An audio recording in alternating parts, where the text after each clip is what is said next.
magandang hapon mga ka-Draw Moto Vlog. Once again, nagpapa-maintenance na naman tayo kay Bintoy, no? So, palit tayo ng gulong.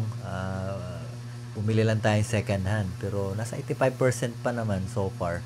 So, parang dual sport yata to na gulong. I'm not sure. Pero sabi nung may-ari, ginagamit na to sa Kawasaki versus 650. So, ang ano natin ngayong araw, so, palit gulong, change oil po tayo. Tsaka nagpapa-bleeding tayo nung brake natin. Lalo na dito sa harap, no.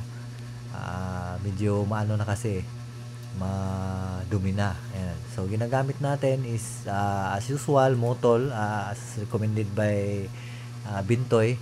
Ayan, nag-green tayo, medyo maano na, makapal ay tawag nito, madumi. So ito, inumpisa ng paglinis nitong sa brake fluid na container niya. So parang kulay brown na yung ano natin eh. So ayan, nililinis. So after that, mag-bleeding na. Ayan, naka-bleeding na siya. So ayan, maintenance lang po tayo. So ayan, palit din tayo ng filter kasi every 6,000 kilometers so nagpapalit tayo. So nakaka-save naman tayo ng filter kasi hindi naman every 3,000. So every 6,000 as per sa Petron. So ayan, yung may mga motor at mga riders dyan, maintenance lang po tayo palagi, no? Lalo na sa change oil tsaka general check-up.